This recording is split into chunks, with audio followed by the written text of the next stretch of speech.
How does it feel to be you today? Mental health and wellness right now on the Leadership Voice.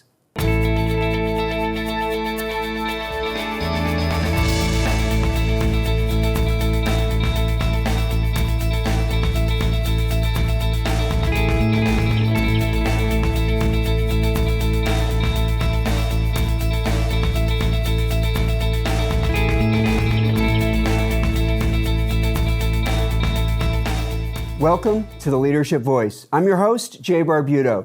Today's theme is mental health and wellness, and we have two HR executives here to share their best practices. Today we welcome Cheryl Baptiste, VP of People Operations and Culture at Murad, and Mark Steiman, Chief Human Resource Officer for CHOC Children's Health. We also have an insightful leadership lesson by Dr. Phoenix von Wagner. Some great ideas and practices are coming right up. Let's start things off with our quote of the day. Today's quote comes from Warren Buffett. There is no question that workplace wellness is worth it. The only question is whether you're going to do it today or tomorrow. Our first guest today is Cheryl Baptiste. Cheryl is a self-made HR leader with 25 plus years of experience across industries, from tech to beauty. With no formal HR training, she built her career from the ground up, shaping talent strategies worldwide. She's passionate about people, growth, and making work better. Please welcome Cheryl Baptiste. Hi, I'm so excited to be here. Cheryl, it's great to have you on the show to share your wisdom around mental health and wellness. Let's start things off by talking a little bit about where you became passionate about this or where that originated. So, when did you first realize how integral mental wellness was for organizations?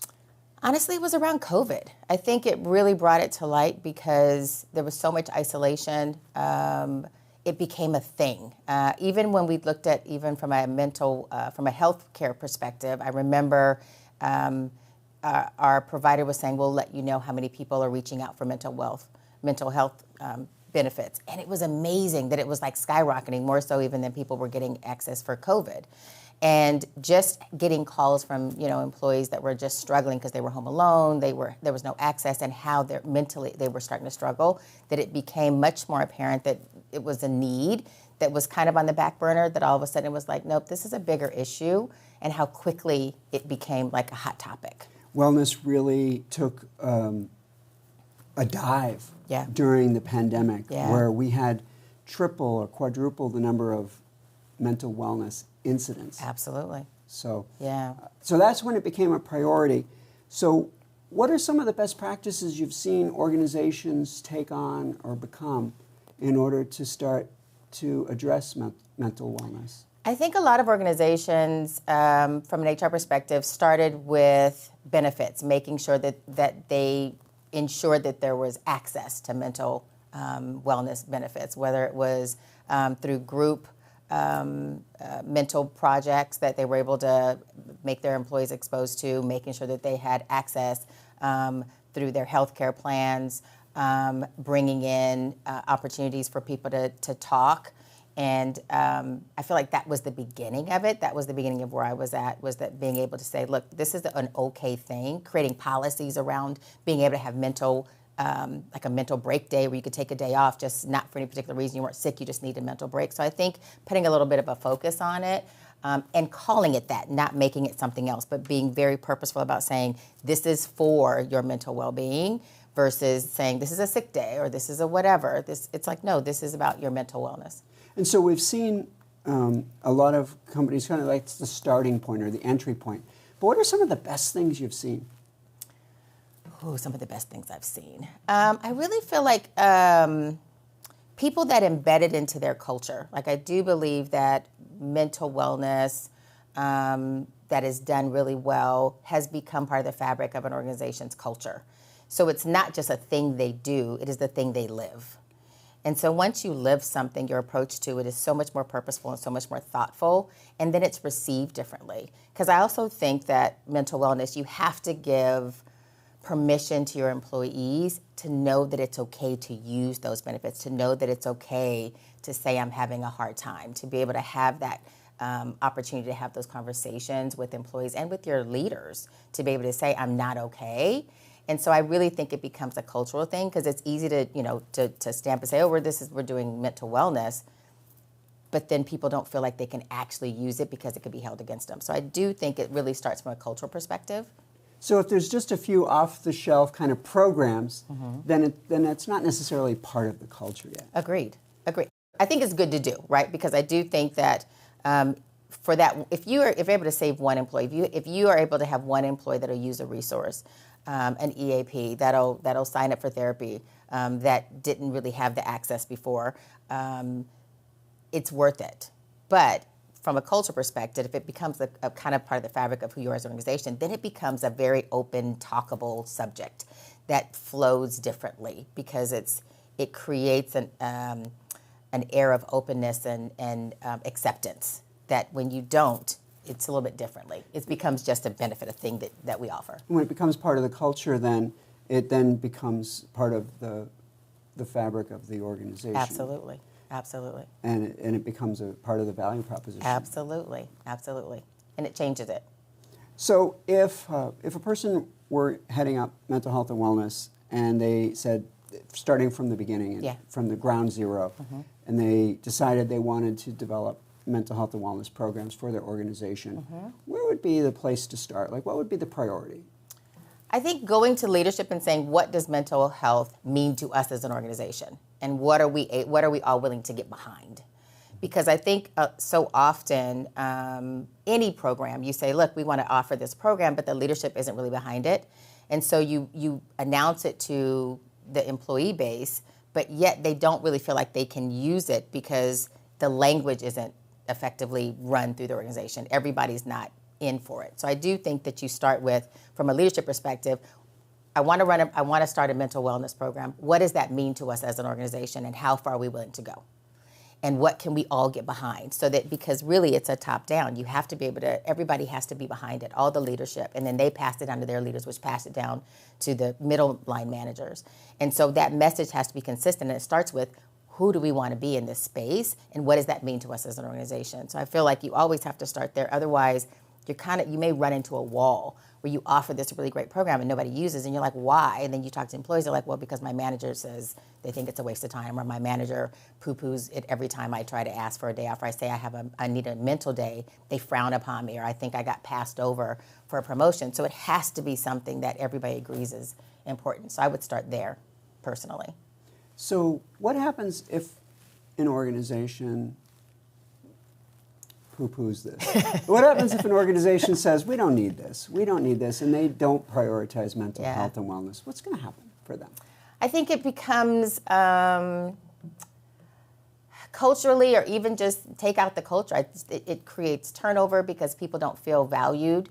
They don't feel like they can come to work as their whole selves. Because even if you're, like, we all have mental wellness days. Like, you just have days you're like, I'm just not feeling this, or you have a life crisis that comes around. So everybody is going to, unfortunately, have to deal with it at one point or another. So I think by not acknowledging it or not making space for it, you create an environment of not allowing people to be accepted in whatever space they're in. So then it creates this devalued sense for the employees, which means they're not completely bought in. So from their engagement is probably lower. They just come in, do the job. There's no real attachment to what they're doing or why they're doing it. So I would say turnover, low engagement, social media, it doesn't necessarily fare well for your brand. Not that they're going to talk against it, but they're actually not talking for it, so that it makes it harder to recruit really great people, because they're saying, hey, it's amazing sometimes you have interviews with people and they start asking you questions about, well, what are you guys doing? What is your value? And all of a sudden you're like, well, this is not a priority for us. And they're like, well, then I want to work somewhere that it is a priority. So I think it has probably some low-grade consequences. So it's going to affect both the morale Absolutely. in the workforce. Yes. It's also going to affect your retention of potentially impactful talent. Yeah.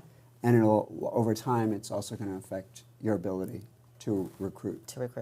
So it really will have profound effects. Agreed. So organizations should really get get on this. I think they should. And it should become a priority.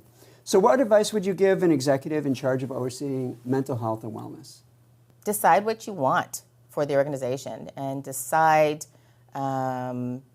what fits, because it's not a one-size-fits-all. I mean, our approach to mental wealth is much more mental well-being, because it's very individualized, right? What I need from a mental health perspective is very different than what you may need from a mental health perspective. So we approach it from a mental well-being, and we allow people to use the programs based on what's best for them. So we, again, as part of our culture at Murad, wellness is just one of our four pillars that was established by our founder.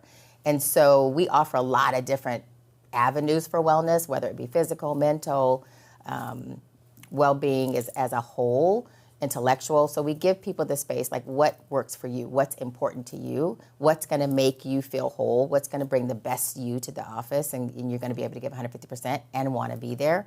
So I think if you look at it from an organizational perspective, like what are your people starve for? And it may not all be the same thing. We did a pulse survey. We asked people, what do you want?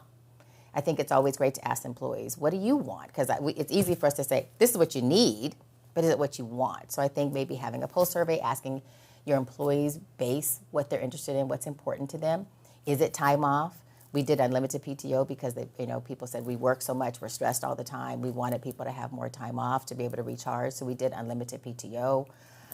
We found out that people still weren't taking time off to recharge, so we've actually put 25 days of leave that are actually on the books that we take off for all types of holidays. So like we always do the Friday before on a Monday. So we built in some things to say you need to take off and recharge and for your wellness. So I think starting with who do you want to be as an organization and what do your people really want? So it really always will start at the strategic level and at the organizational direction level.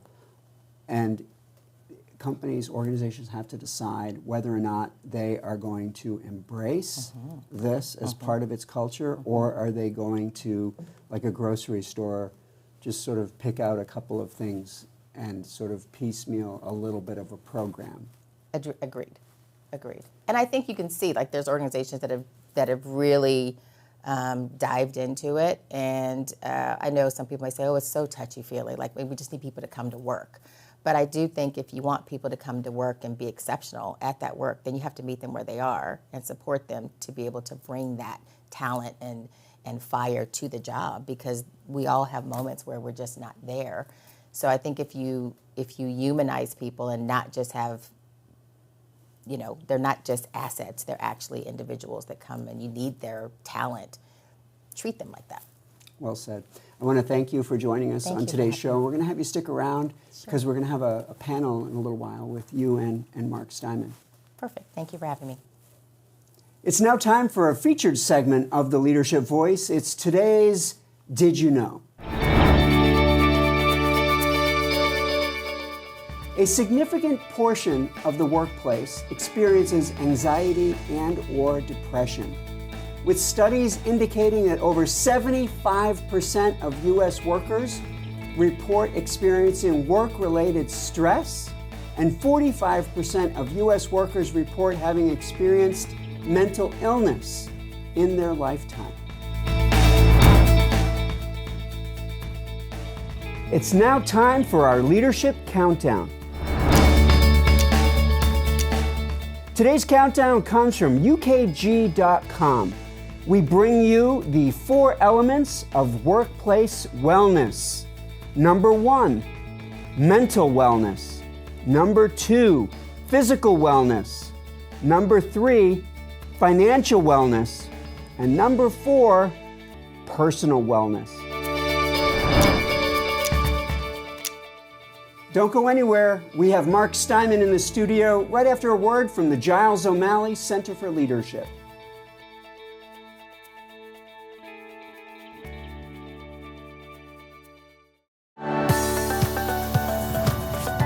The Bringing Learning to Work program is our way of connecting the faculty of Cal State Fullerton with the business community of Orange County and Southern California. We have over 72 training programs that are available via distance or face-to-face. And the faculty come to your company and they deliver the training to your employees. The Bringing Learning to Work program is really fundamentally, it's leadership programming. We do diversity and emotional intelligence training. We partner with Cal State Fullerton because they had subject matter experts in these fields, and we're really fortunate and privileged to be able to do that. Many companies can't afford training and development personnel, and so this is a great opportunity to leverage Cal State's faculty to help them develop their learning programs. The leadership of the center and the students allow me to not only bring leadership development to my company, but allow me to interact with some amazing students who have grit, potential, and just amazing futures in front of them, and I get to take part of that. It's a wonderful feeling. When your organization is ready to develop its talent, reach out to the Center for Leadership, and we'll help get you there.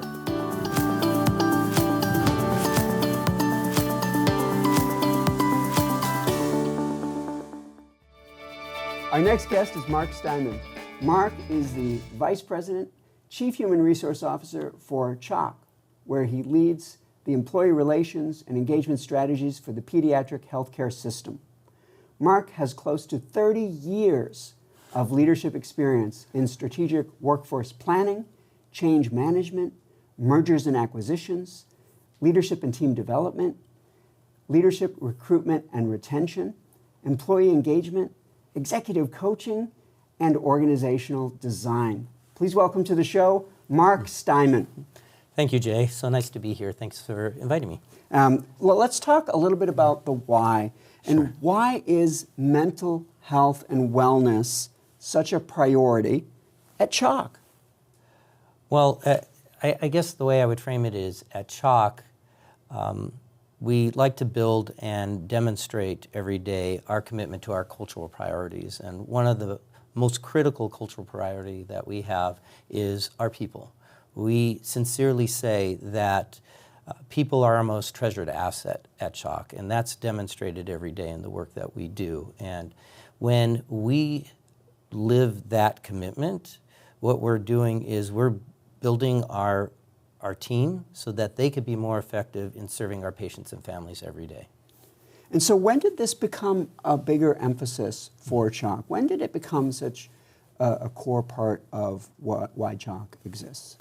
You know, it's interesting because in the healthcare environment, it's always been a really big issue because as healthcare providers, this issue has been out there, including things like burnout and other things. But it really got amplified, and I mean like overnight when COVID hit.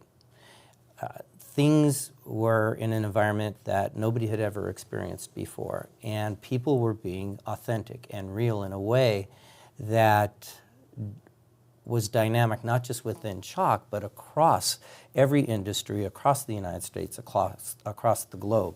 And so we really saw the change right around that time. And when we saw that, we really knew that we needed to make a change in the work that we were doing. Cheryl also mentioned that the pandemic seemed to really bring a lot of this out. Would you say that in many ways the pandemic has made us better equipped for some of these things? Yeah. So COVID, I say all the time that COVID was the great equalizer. We all became very much the same. We all experienced the same thing at the same time everywhere. Didn't matter where you were working, didn't matter whether you were working or not, didn't matter whether you were in the office or working remotely. It was one of those shared experiences globally, but especially within our organization, that really impacted us. And when I say it was the great equalizer, the other thing that it did for us as a positive, if there's such a thing, is it really brought to the forefront the issue of mental wellness and well-being, that it was always there, like I said before, but now it pushed it full force, both hands, into the forefront. And so organizations needed to address it in a way to not only be responsive, but also to address how they were going to do that for their own organization, not just for themselves as individuals, but as an organization collectively. So organizations at the strategic level quickly realized that the way we were wasn't going to be the way we have to be. Overnight, Absolutely, you're correct. And in some cases, organizations literally needed to flip the switch. In others, some organizations had addressed these types of issues culturally, and so they were a little bit more prepared, but everybody had to deal with that issue immediately. So let's talk about some of the programs that CHOC has in place that are being provided or that are there to help employees with their wellness. Yeah, there are a number of things, and some of these may be very familiar to your listeners as well. But if we were to kind of create an inventory or a list, I would say wellness days. PSL, paid sick leave, is granted in the state of California here and mandated.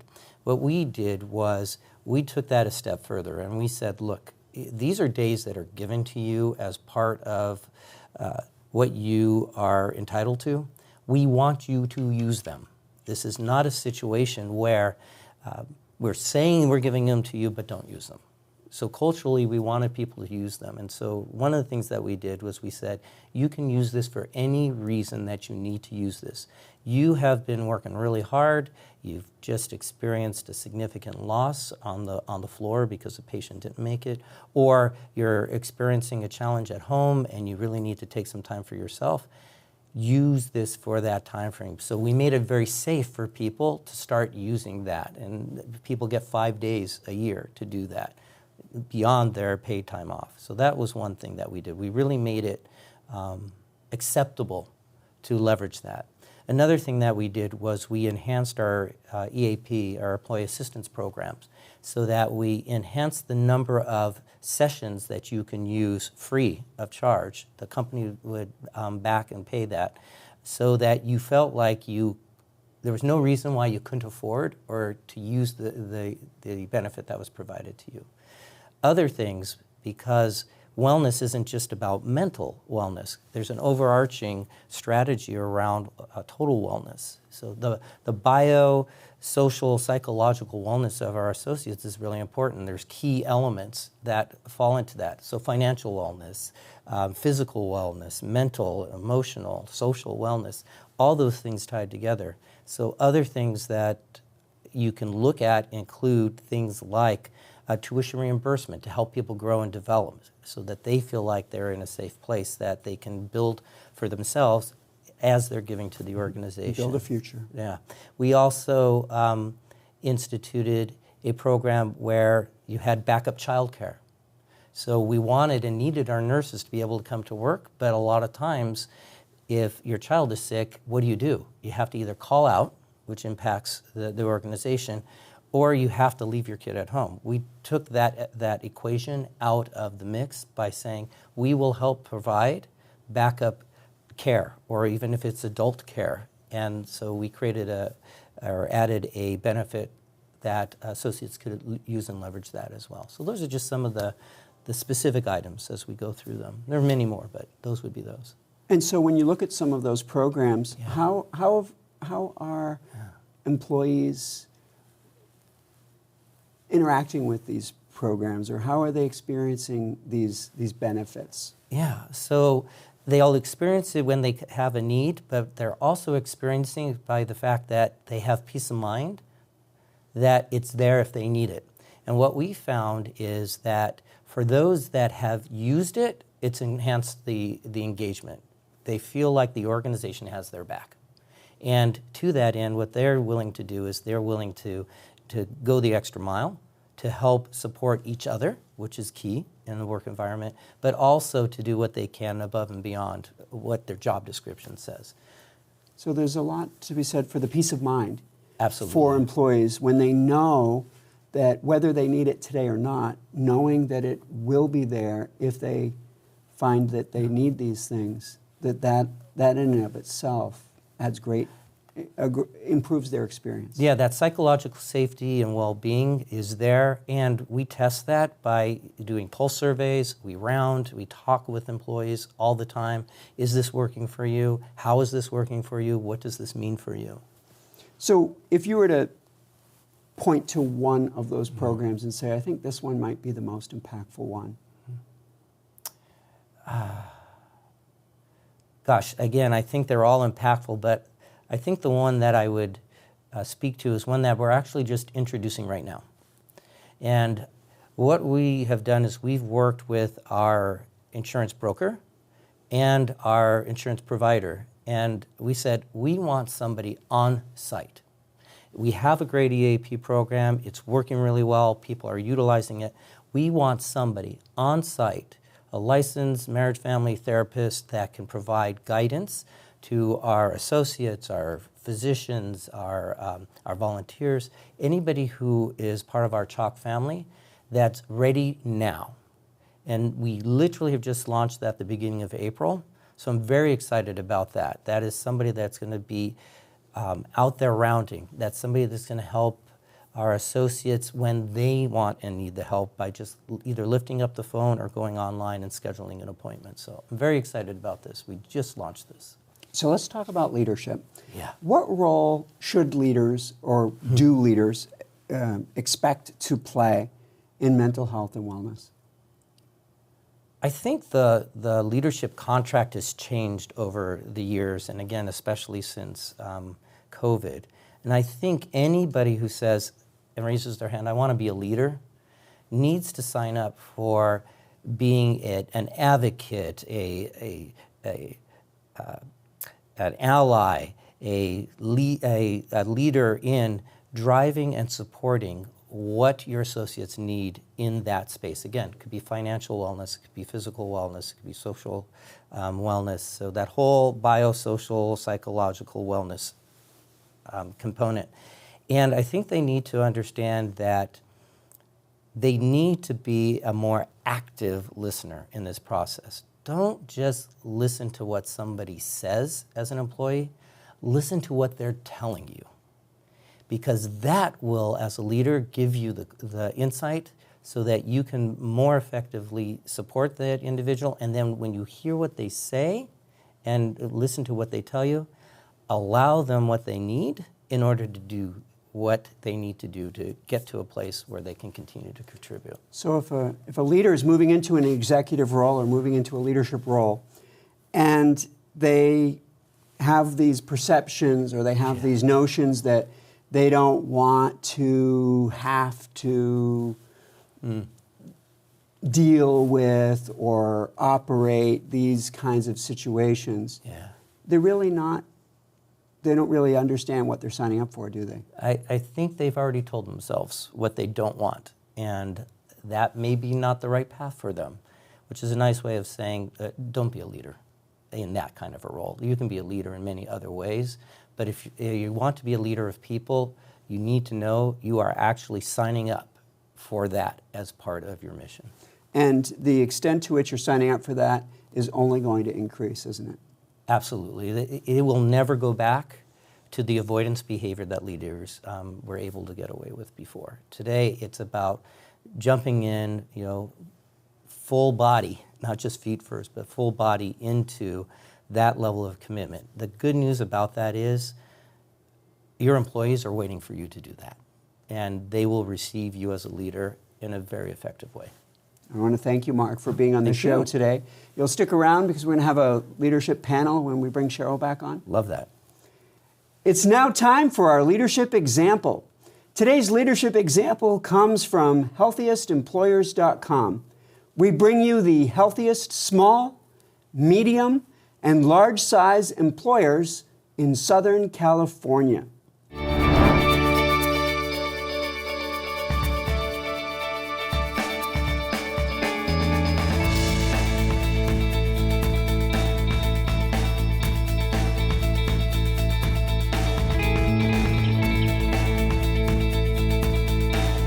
And now a word from the Giles O'Malley Center for Leadership.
It's now time for today's leadership lesson. Today, Professor Van Wagner will again educate us on mental health and wellness.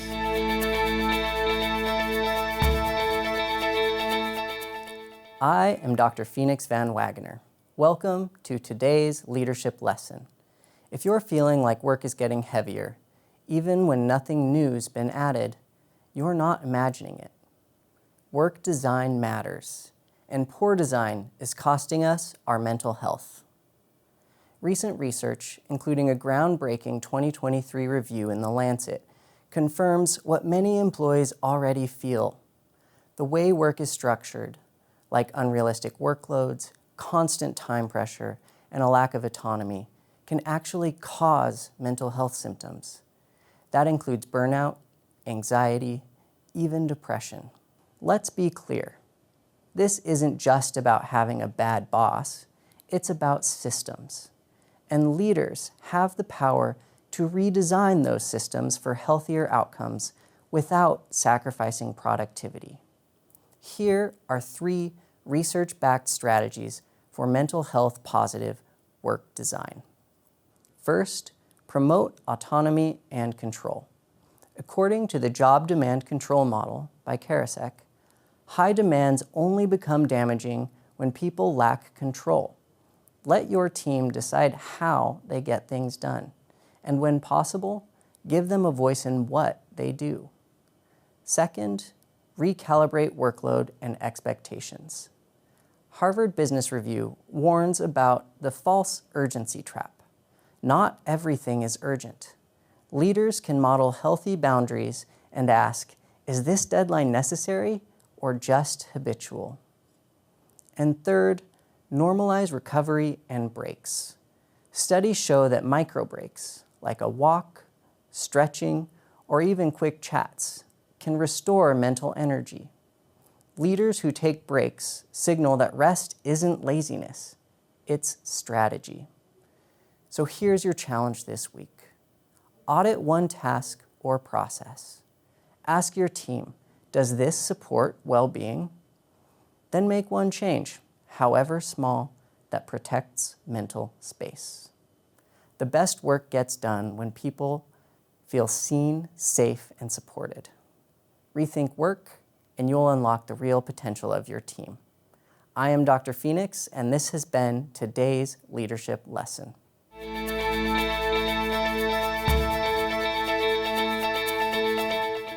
We're back for our leadership panel. Cheryl and Mark, thank you both for rejoining us so that we can answer some questions that we'll both have a chance to weigh in on.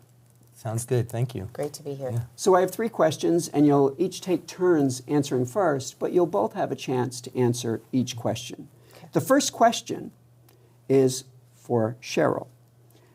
As companies plan mental wellness strategies, what are the risks or faux pas that must be avoided? That's a good question because I think there's a variety of things. And to me, the first one is there's always the option of doing nothing, which I think is a faux pas in itself, is because it sends a message that you don't really care about the employees. Mm-hmm. But I also think it's equally bad to do a check the box type of thing because then employees don't feel like it's genuine. You're just doing it to do it.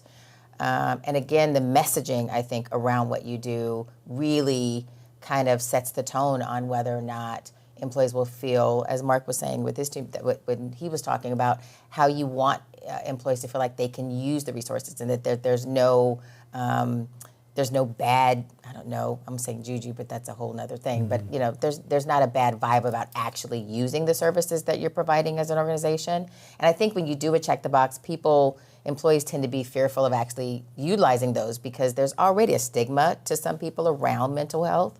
And so it's like, well, they're just doing it because they have to do it. Now, if I use it, that's going to be a black mark. Are they going to tell that I used it? Then all of a sudden it's going to become a thing. Is HR going to, notify my boss or the leadership that I use these resources? So I think it creates such a negative overall feel for employees that in that vein, it almost seems like it might be better to do nothing than to do something and then make it feel heavy and awful to an employee. It might be better to say, look, we just aren't going to do it because we don't want to. So I feel like either are a faux pas. One's almost a little bit worse than the other, but messaging is really going to be key. So if an organization is checking the boxes, it will almost feel superficial. It is. It absolutely is superficial. I mean, it doesn't feel like that. It is that, because I think there are things that all organizations that we do that are check the box that we may not necessarily, there are legal issues that you kind of go, I don't necessarily feel like I don't believe in this, but it's a legal requirement. And I think people know that, because from an organizational standpoint, people tend to say, like, you know, we have to do this. But if it's something that you don't have to do, but you're doing it because you really value your employees and you value their well-being and you value them as people, it's different. So when you decide not to do something, or you're just checking the box and it relates specifically to me as a person, it has a different feel to it. Great. Mark, what about you? Gosh, yeah, to build on what Cheryl was just sharing, I think one of the big faux pas is rolling something out that you don't have executive leadership buy-in. Because the organization is going to look to its executive leadership to see, are you buying into this? Are you, as an executive leadership team, just checking the box, as you said? Are the executives really sincere in supporting the utilization of these resources? So that's one. The second thing that's a big faux pas is asking for the group's feedback or the associates' feedback and then doing nothing with it, right? Come on, that's great. That goes to what you were saying. You know, if you're planning on not doing something, don't ask. Yeah. Don't ask for information that you're not going to use. Even if you get 15 things that the organization says, we really like these things, help to prioritize. Pick one or two and then deliver on that commitment. Those, yeah. So you need an intentionality Yes. to deliver on and take action on the information that you get from folks if you are going to ask them. Absolutely. So one of the big things that came out of this is that organizations have to decide whether they're really committed to this, and they also have to decide whether they want to become a safe haven or if they just want to be able to check a couple of boxes in the process and say, well, we're doing this, we're doing that. But that's not the same thing. It's not the same thing. And I love what Mark said about the leadership, because I do think all employees look to leadership to see, do they really believe in this, or is it a check the box? So sometimes it's the actions behind it are almost more important than the word. Well, actually, they probably are more important than the words, because are they using those services? Are they encouraging their teams to use the services? Or is it a faux pas, like just don't mention it, like we rolled it out but don't talk about it? So I do think that part of that Mark brought up about actually with the leadership is huge, because it's more than just checking the box. Like, they have to buy into it, and they have to live it, and they have to support it, and they have to encourage it, or it still falls flat. And don't ask questions that you don't really want the answer to. Right. Well, I think, Jay, to build on what Cheryl was saying earlier in your segment, and that is that you get what you cultivate, right? Yeah. If you want associates and a culture where your team, your employees are going to continue to flourish in this environment, you need to be sincere in that process. And here's the other thing that we need to remember. Employees get to choose. They don't need to stay within your organization. They do not. And today, the data shows that individuals are not leaving their organizations per se, but they're leaving their managers, number Always. one. Number two, people have choices, especially in today's environment. There are 5 generations right now working in the workforce, and so it's more difficult for leaders to figure out, what do I need to do to satisfy some of those needs? And in some cases, you might need a number of different things to deliver, but just realize that as a leader, you're accountable to each and every one of those folks if you want them to be accountable back to you. Thank you. So our next question, Mark will answer first, but you both have a chance to answer it. Mark, what are some of the most innovative mental health strategies that are in the works? What does the future hold? Well, that's really interesting, because in thinking about that question, some of it is what's old is new again, right? There are some things that organizations and leaders have had in place for quite some time that we need to dust it off and make it renewed and refreshed. But there's other things that we can be doing that aren't just frou-frou stuff out there, but really do help. So things like creating space for our employees so that they can walk away from the environment during their break and have a bit of a sanctuary, if you will, so a wellness space. Might be one of those things.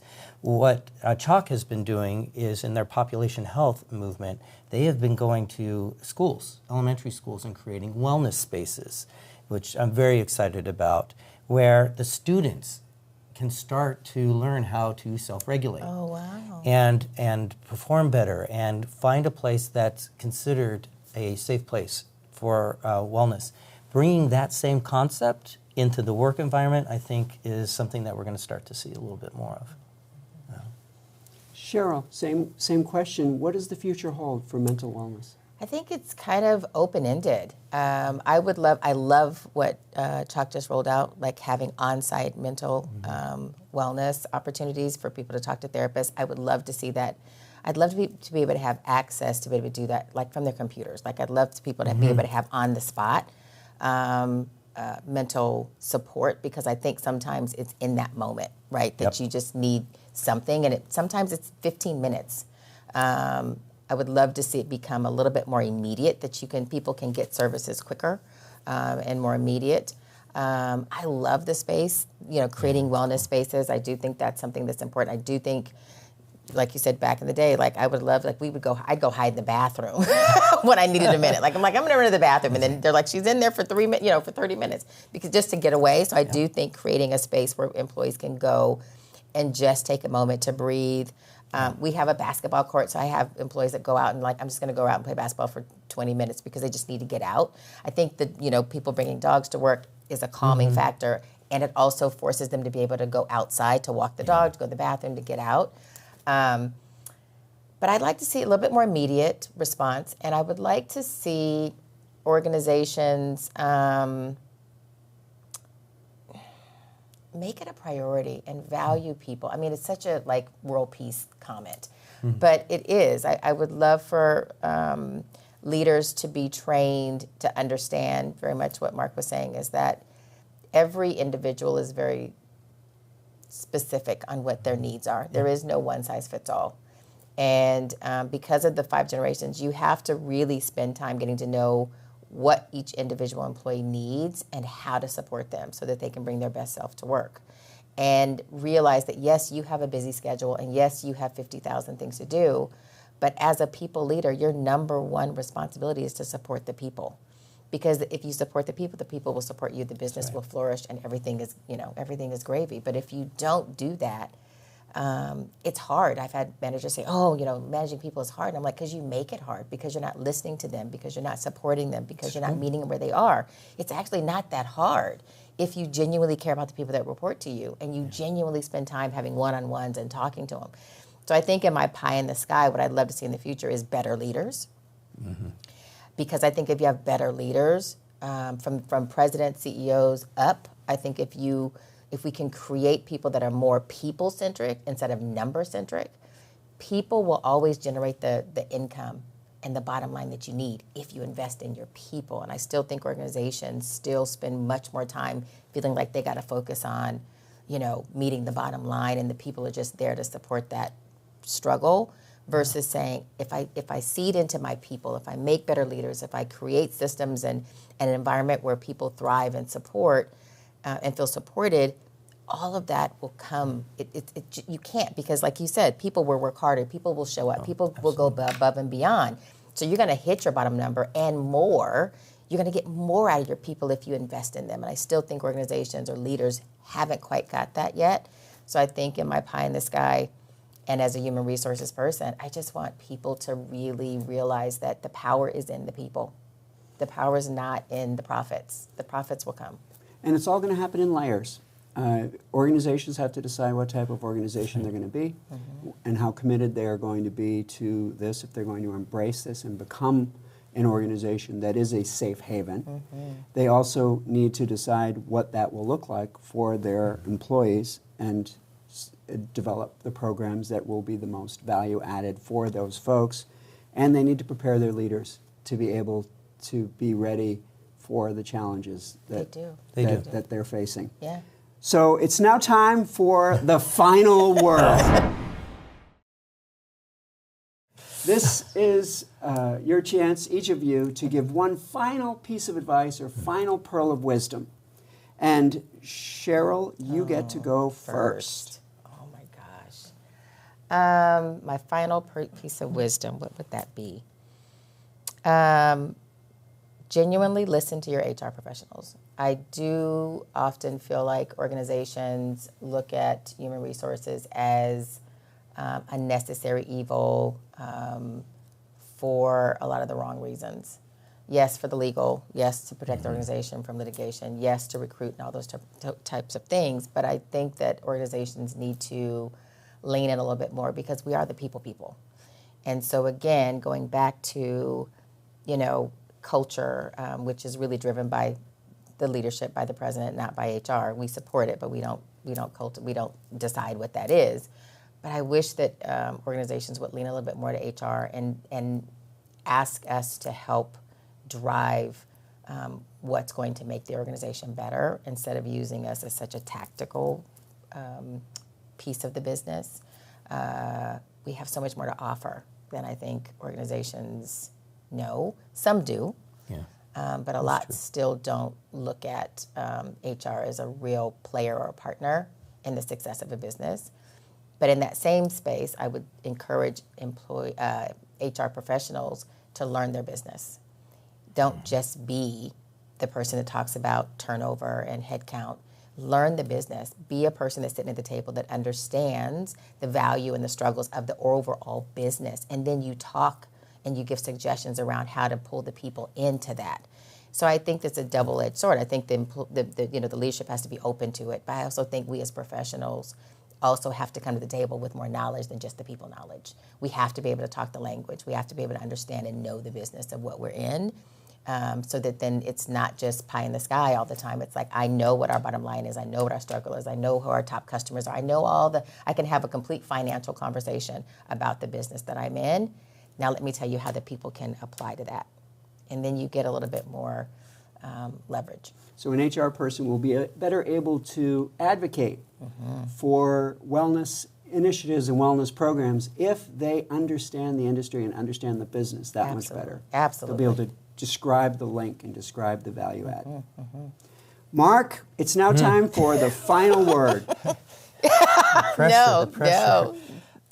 So I'll build on what Cheryl was sharing. So ditto to everything you said. That was brilliant. So I'm going to take a kind of a different tact on final word. And that is, if you are a leader, don't be so busy driving around to forget to stop and fill up when you're on empty. Leaders are so busy, right? And I empathize, right? Because I've got my day job too, just like every other leader out there. Yeah. And there's all the operational issues, there's all the people issues, there's the financial issues. Do not get so busy that you forget to fill up your own tank in this process, right? What do you need in order to be well? Again, that whole social, psychological umbrella of the wellness piece that we're talking about, fill your tank. Because if you're not filling your tank, you can't fill it for others. Absolutely. So stop and think about what's the one thing over the next 2-3 weeks that you can do for yourself that will give you the gas that you need to support somebody else. That's great. And there you have our final word. Thank you, Cheryl, and thank you, Mark, for joining us on today's show, and especially on the panel today. It's been a great chance to talk about these important issues. Thank you for having us. Thanks, Jay. It's been great. If you have a question or need advice, connect with us by email, leadership@fullerton.edu, or on Instagram @CSUF_CFL. Today we learned about best practices in mental health and wellness. Thanks to our guests, Cheryl Baptiste and Mark Steiman, for sharing your insights. Thank you also to Dr. Phoenix von Wagner for delivering today's leadership lesson. Join us each episode of The Leadership Voice, where industry professionals guide our thinking around important issues. I'm Jay Barbuto, founder and director of the Giles O'Malley Center for Leadership here at Cal State Fullerton. And we'll see you next time right here on the Leadership Voice.